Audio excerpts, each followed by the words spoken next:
Hey, everybody, welcome to the People and Purpose and Profits Business Coaching Podcast.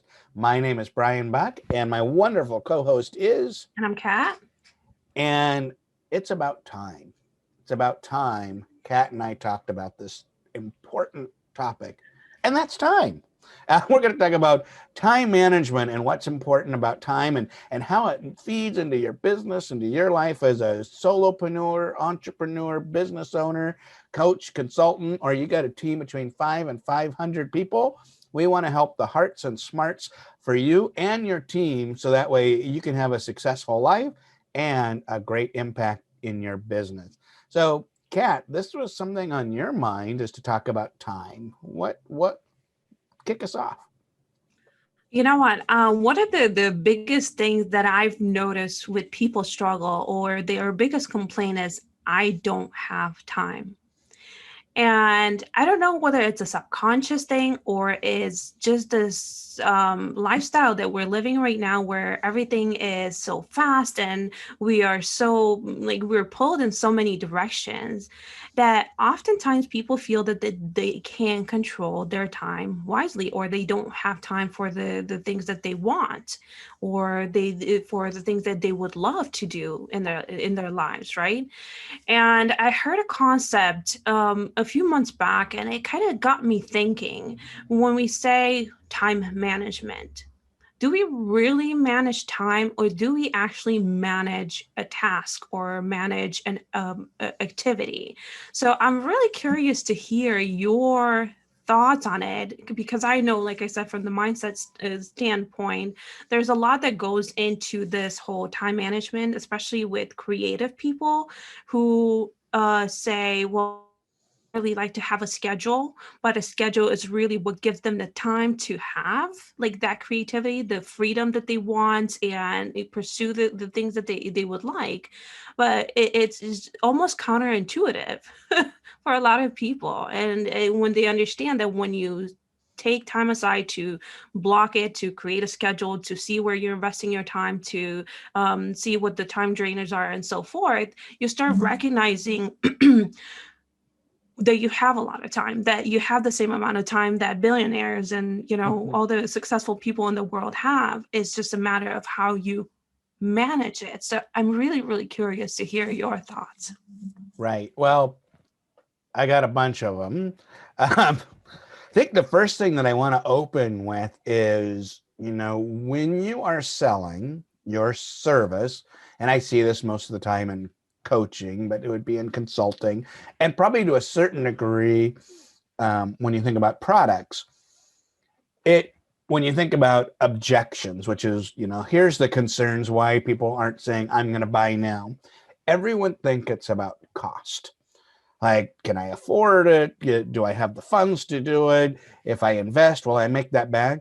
But really, the greatest investment when you get a coach or a consultant is time. I spend more time ensuring my potential clients are going to have the time and energy to focus on the work to achieve their goals because the finances are just another thing. But if they don't have the time and energy, they aren't going to be successful working for me. I'm a coach, and I know you are as well, that we don't just have good conversations.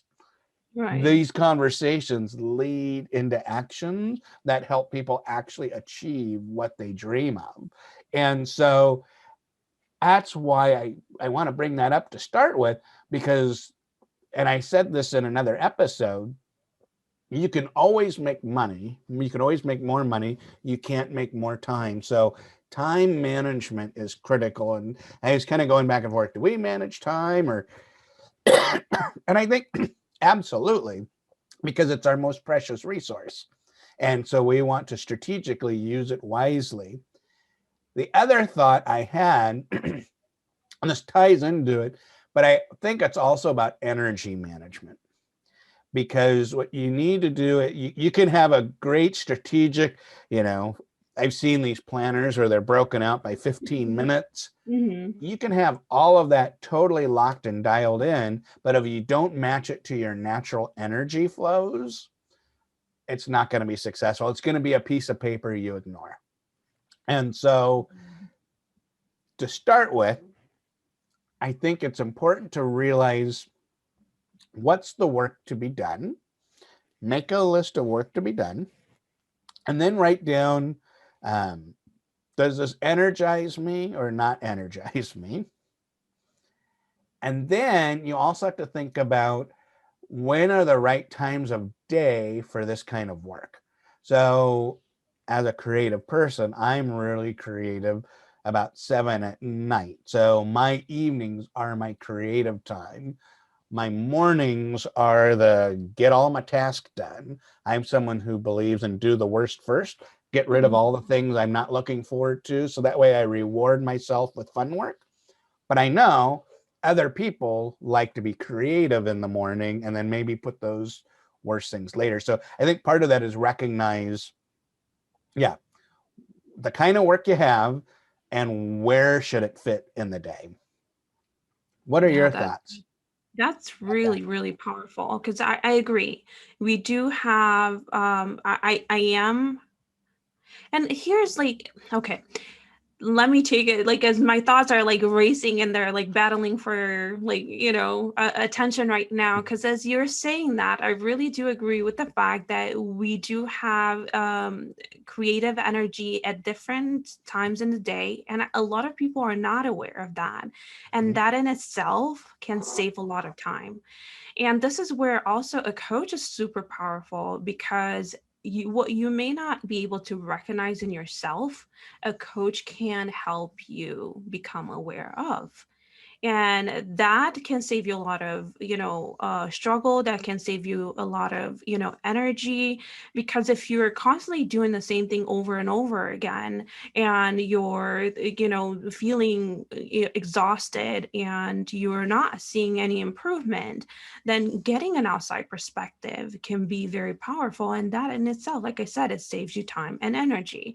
The other thing, as you were talking earlier about why hire a coach, oftentimes I think when we hire a coach, it is to, in a sense, buy back time, because that person invested years of their lives to figure stuff out, things that you don't have to do. So when you're hiring them, you can close a gap of maybe 5 years or a decade or 40 Mhm. decades into, that 1 hour that you invest with them, and it can pay dividends, meaning that you don't have to sacrifice that time that it took them to figure it out. Yeah, that's so powerful. I know some of the best coaching that I received, which I pass on to my clients, is what was I? It's kill your baby projects. And some of those things is, it's hard, but when you really think about here's what I want to achieve, if that baby project doesn't feel that, you stop it. And that's hard. And I think sometimes a coach can be able to help people with that, because one of the other things with time management, and this comes from my whole world of working in the Toyota production lean system. So there's this concept called work in progress or work in process. And if you have 5 projects and they all take 3 months, and you are working on those concurrently, you aren't going to see any results until 30 months later, because they're all taking that long and they're stacked on top. Where what you actually want to do is focus one at a time. Have an idea, implement it, get it out there. Next idea, implement it. Because then you can spend all of your time focused on something that actually gives you feedback and results, besides waiting for too long. So I think when you think about the things we're really passionate about, passion projects, that's the word I use, not baby project. So the passion project, if it doesn't meet my goals now, I just have to make it wait. And then I can focus on the things that help me get my goals, because we have so many options available to us. We can do anything. And unfortunately, that also means we can easily dabble. And dabbling, because they're interesting or we're passionate about, all that's doing is delaying us in getting done what we want to do, and often causes us extra stress. It really Because, does.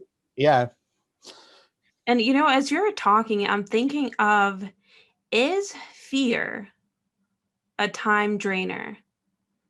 Because if you think about it, oftentimes when we start a lot of projects and we don't take them to completion, it's because maybe we have an underlying fear of being rejected or not being good enough or not satisfying the client's needs. And we're in this constant state of procrastinating and procrastination. And it is a time drainer. yeah, it's only a time drainer if you let it stop you, because you can never outthink fear. Only action dissipates fear. And if you get fearful and you don't take action, does the fear get better or worse in your mind? Usually gets worse. It ends up getting bigger. It works itself out. So what you want to do is build a bias for action, because that's the only way. And one of the things I coach is we want to actually embrace fear. We want to say, hey, fear, what are you telling me? Because behind fear is desire. And it says, well, what is this telling me that I actually want? Because it's easier to go towards what you want than it is to avoid what you don't want. And so by saying, thank you, fear, this is what I want. Now what can I do to take action? So I mean, if you don't do anything, you do waste time. But I do know one of the things that I've worked with companies on, when you think about their strategies, some companies have a bagillion strategies. And I think the reason why you have so many irons on the fire is because you don't have confidence that one is going to be the winner. And so you always want backups. I heard this thing about, I think it was on TikTok, and they're talking about people in the dating world and how it's really difficult because everyone has a backup in case it doesn't work. Mhm. And what that does is it's making no one really have loyalty, and everyone's kind of, but I think about that same thing in business. If we truly have one or two key strategies and we align our whole organization to go for those and achieve them, we're going to get those results faster. But if we want to get into this market, we want to launch this project, we want to build this building, all of these things start to take away the time and energy away from accomplishment. So what I'm hearing you say basically is having strategies and not too many is so important in time management. Yep. Without, yeah. Yeah, absolutely. Because it's more work in progress. And it means you're having to have more people spread around. And I think the root of that is fear that one isn't going to be enough for the business. Sometimes you might need a couple of them. I'm not saying, but I've seen like 5 to 10. I worked at one hospital, and they actually had 600 in Oh one my year. goodness. Who keeps track of all those? Because that in itself is a Right, very right. time I'm not consuming. right. It was crazy, and so they weren't achieving where they wanted to be because everyone had 600 projects that year. Wow. Wow. And as we're talking, and as I mentioned earlier, one of the things that I've noticed with coaches, and myself included, I was guilty of it, and some time ago, we tend to believe that doing, and here's where the whole action thing gets a little murky, is we believe that because we build a product that we're doing something. And yes, we may have it as an asset, but it's not an asset until you use it. And based on my experience, from years of doing this now, I say on average, a coach has about 10 to 12 products created that have never seen the light of day, that have never been used. Absolutely powerful programs, but they've never been executed on. They've never like actually helped anybody. And it's because of, we think that because we're creating them, we're doing something, but the doing is when you're actually taking it out there, you're testing it. So don't invest your time in just creating the product for the sake of creation, because that's not going to get you anywhere. Yeah, at best, it's going to give you some experience in creating a product. But the ultimate goal is the usage of the product, right? So get out there, try it out with your clients, and in that time management, see how you can become better, how your product or your system can become better. How can you achieve that results quicker? What is the feedback that you can use to improve upon what you've created? Right. And just because you're busy doesn't mean you're creating value. Yeah. And so often, and this even goes into sometimes when you think you're creating value, this is some of the work that I do is I help teams be able to see all of the waste to be able to create the value. So there's a lot of little things that we aren't being efficient in our time just because we're busy, but we haven't really thought about new ways of making it easier. So I'm curious, what is your maybe one tip for being more efficient? Um, one tip is you want to assess the work and start from the customer backwards. So if you look at the transformation or the value that the customer needs, then you go backwards and see what does it take to be able to create that. And anything that doesn't serve that transformation is subject to the chopping block. Wow, powerful. I like that. So it's like if you think about if you think about your ideal customer avatar and the product, if you think about where, and you could go all the way back to how do you find your ideal customer avatar, and you look at networking things that you're a part of, and if your ideal customer avatar is never there, nor are you meeting people who are referring you to them, that is wasteful activity. You And I might enjoy it. I mean, though, right, there might be right. other value for you. But if you really want to think about it from the efficiency of your business, if you are solely dedicated to helping your customer, that gives you data to then say what can go away. So What I'm thinking, from an online entrepreneur standpoint, what do you think contributes to um, maybe poor time management skills?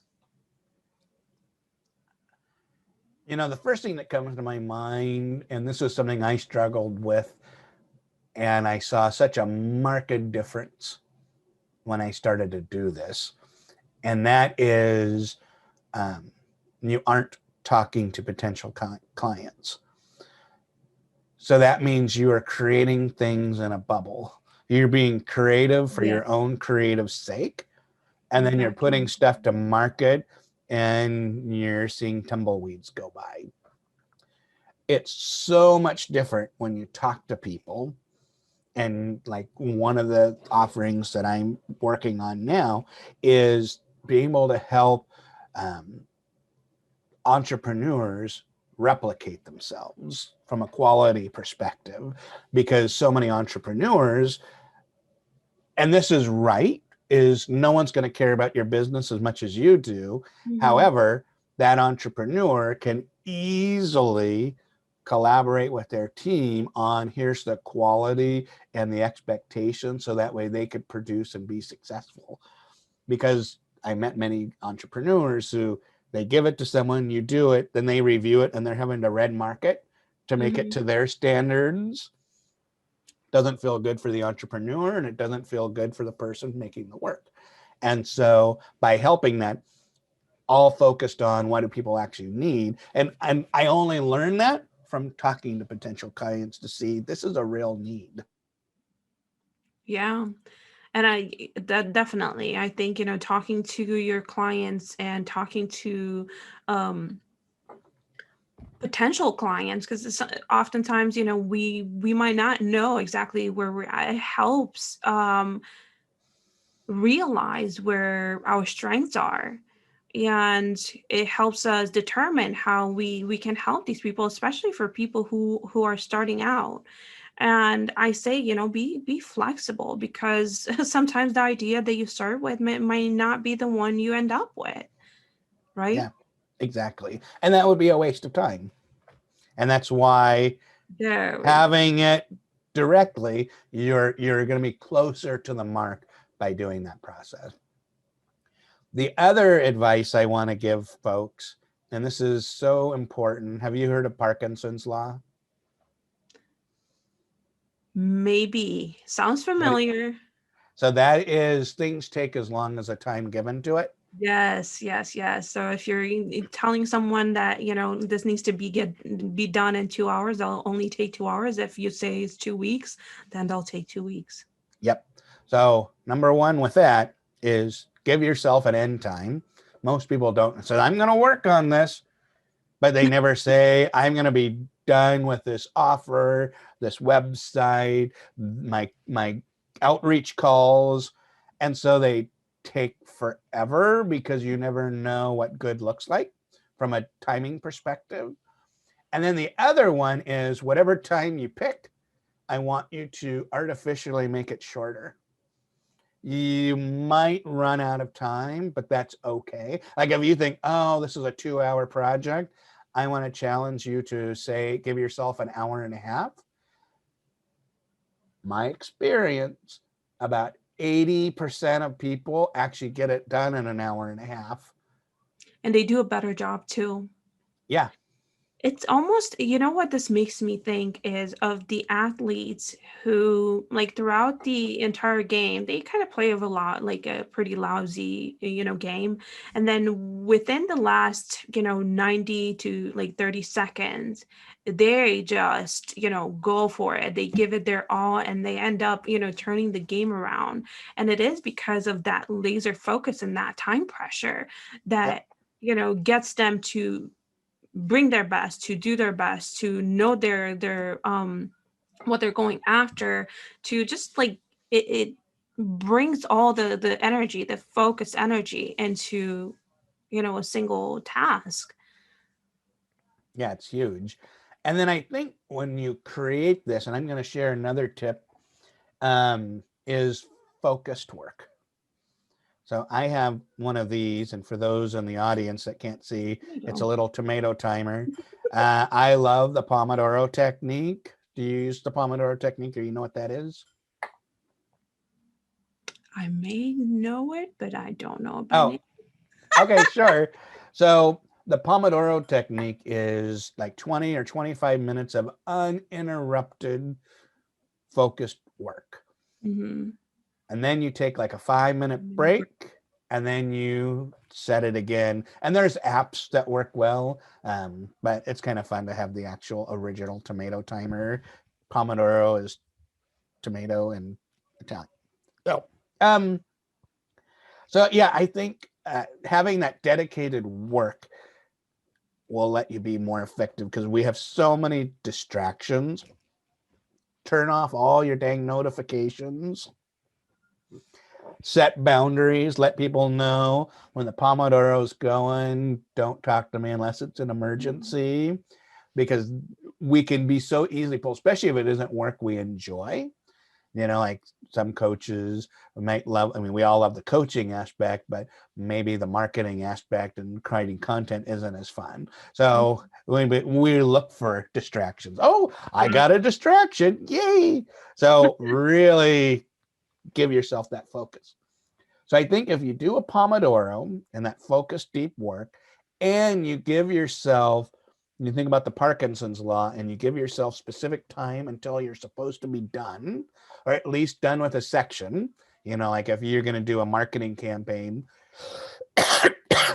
you probably can't do it all in an hour and a half, but you could say, I'm going to finish the web page in an hour and a half. I'm going to finish the content in an hour and a half. I can finish section one, you know, so break it into smaller chunks so that way you have definition of done by the time your time is over. So yeah, so you've got your Parkinson's law and your Pomodoro. Hey, the 2 Ps. And then I think the next one is you've got to stick to it. Oh, and you've also figured out your energy. So you know when to have creative Pomodoro versus maybe tasky kind of stuff Pomodoro, because that's where your energy works. Once you create that, then you have to stick to it. Because this is where dedication and perseverance really come into play. And there's going to be times you don't wanna, I don't wanna, but you're going to do it anyways. This is when you get to the science of success, is you have built a system and now you've got to operate in the system regardless of how you feel. I always think of a Tony Robbins story where he talks about an ice bath that he does every day. Yeah. And he says, when I say go, I go. He goes, I don't want to get in that ice tub, but I do it anyways. And I think about Olympic athletes who get up at 3 a.m. to practice. They don't, there's times they don't want it either, but they stick to it. And they keep, and even if you don't want to, if you keep exercising, you're going to be stronger regardless of how you felt about it. The same thing with your time management.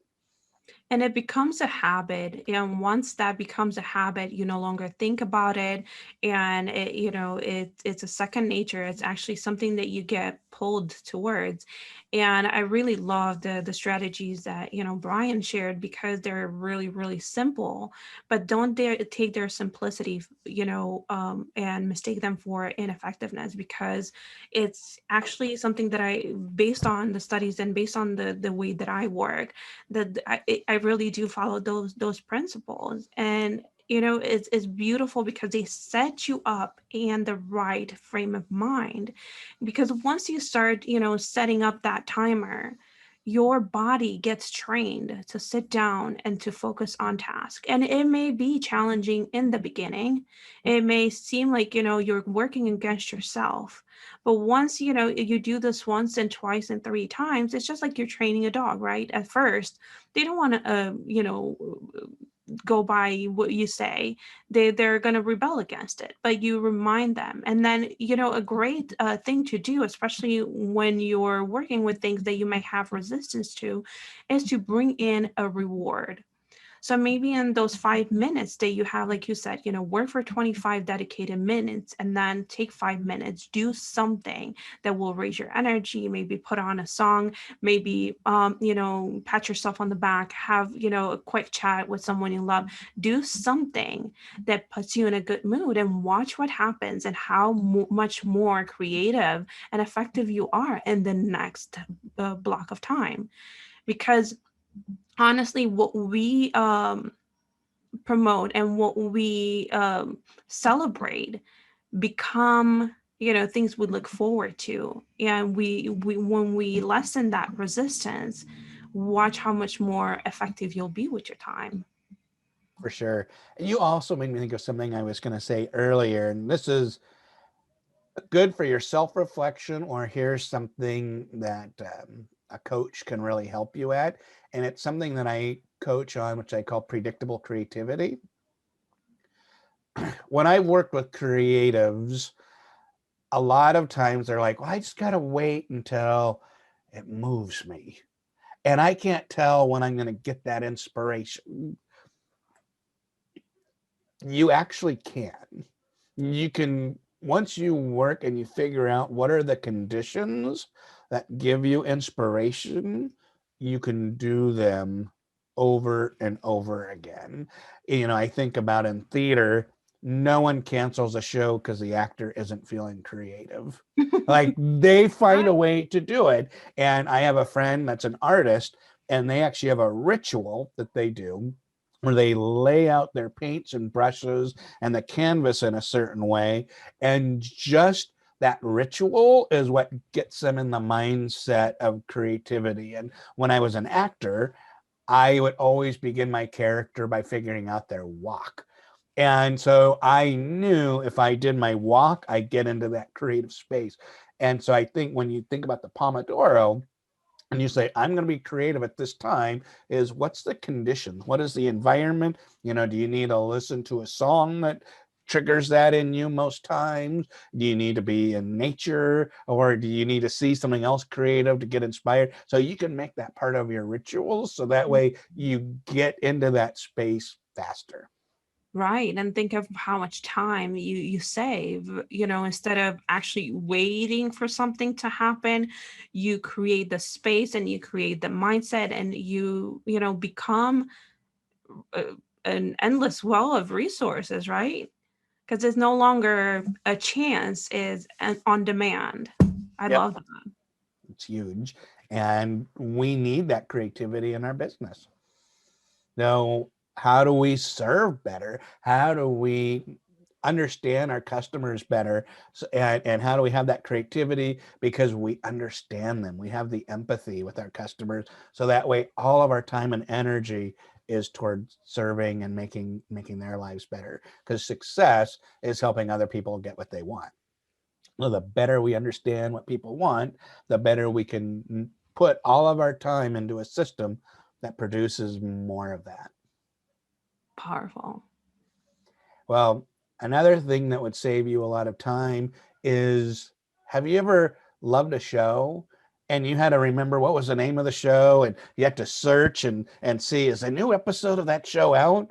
Well, you could save so much time by subscribing to this YouTube channel or subscribe to our show on your podcatcher of choice. So you don't even have to think about it. We're just going to pop up in your feed, so that way you can listen to us whenever whenever the new episode comes in. You don't have to spend time searching. You can also save a lot of time by visiting our Facebook group, People, Purpose, and Profits Business Coaching Facebook group. We post episodes every time we release them, and you can interact with Kat and I and other business owners like yourself and share the time management tips that work for you. Maybe you've got a horror story using some of these, so maybe you could share what you learned from that and help others as well. Because if we all manage our time well, that means we're able to create even more value in the world. So, thank you, Absolutely. everybody.